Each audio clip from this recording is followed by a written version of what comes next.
Hello everyone. तो next हमारा जो टॉपिक है वो है कि issues involve in transfer of power, यानी कि जो सत्ता हस्तांतरण थी जो है उससे जुड़े क्या प्रमुख मुद्दे थे। ये एक वीडियो के ज़रिए, एक छोटे से वीडियो के ज़रिए, छोटे से प्रेजेंटेशन के ज़रिए हम ये समझेंगे कि वो क्या मुद्दे थे जो ट्रांसफ़र ऑफ पावर में इन्वॉल्व थे। And this is presented by me, that is Imran Sheikh. तो एक छोटा सा डायग्राम है, उसके ज़रिए हम समझेंगे कि issues involve in transfer of power क्या थे। तो पहला है transfer of power from Britishers to Indians.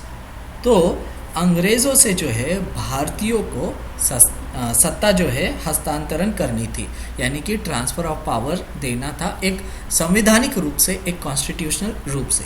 तो इसमें एक 4 प्रमुख जो है वो कारण थे, वो इश्यूज इन्वॉल्व थे।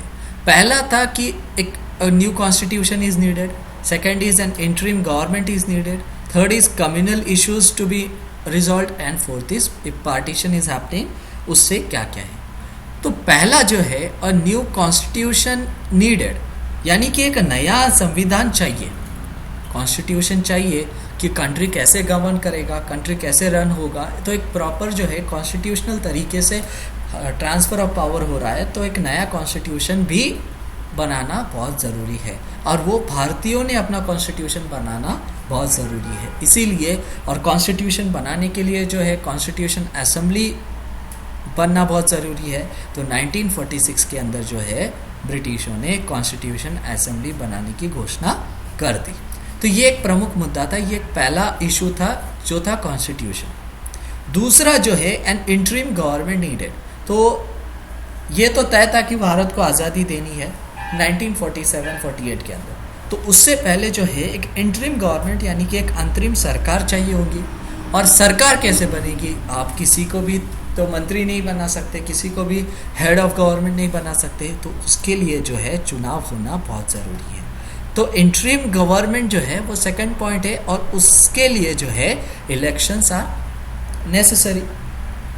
थर्ड जो इशू इन्वॉल्व था वो था communal issues to be resolve, यानी कि जो सांप्रदायिक मुद्दे थे उससे सुधारना होगा। ये एक प्रमुख इशू था।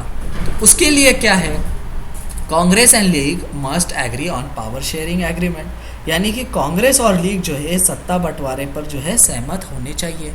और ये काफ़ी कठिन काम था, क्योंकि उस वक्त जो है चारों तरफ दंगे फैले हुए थे और कत्ले आम हो रहा था, हिंदू मुस्लिम को मार रहा था, मुस्लिम हिंदू को मार रहा था, और ये बहुत विकट स्थिति हाथ से निकल चुकी थी।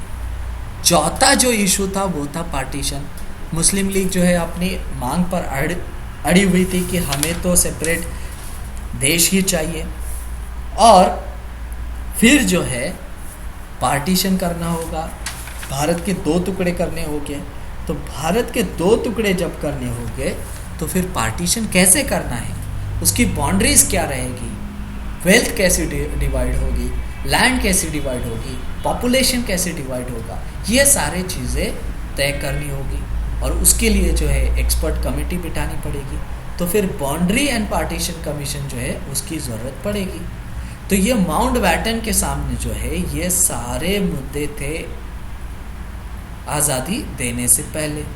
तो इसीलिए उन्होंने इस सारे इश्यूज़ को जो है सॉल्यूशन निकाला। और फिर आने वाले जो वीडियोज़ है, अपकमिंग वीडियोज़ जो है, उसमें हम देखेंगे कि कॉन्स्टिट्यूशन बॉडी कैसे सेटअप हुई, इंटरिम गवर्नमेंट कैसे बनी, और उसके हेड कौन थे और वो कैसे फंक्शन करे। उसके बाद जो है कम्युनल इश्यूज़ कैसे रिजॉल्व हुए, पार्टीशन कैसे हुआ, उसके बाउंड्री कैसे बनी, और बाकी जो है वेल्थ, पॉपुलेशन, लैंड, वो सब कैसे डिवाइड हुआ, ऑफिसेस कैसे डिवाइड हुए।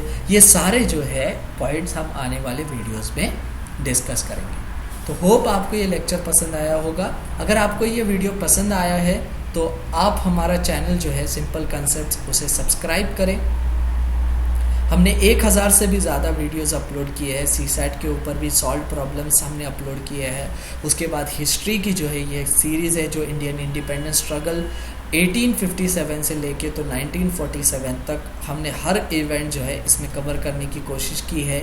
अगर कुछ एक स्पेशल टॉपिक के ऊपर अगर आप चाहते हैं कि मैं वीडियो बनाऊँ तो वे भी आप नीचे कमेंट सेक्शन में लिख सकते हैं कि सर आप ये वीडियो बनाइए, ये टॉपिक डिफ़िकल्ट जा रहा है, तो वो नीचे आप कमेंट कर सकते हैं, इसे लाइक कर सकते हैं, शेयर कर सकते हैं और चैनल को सब्सक्राइब कर सकते हैं। Hope you like the video. Thank you for watching. Have a nice day.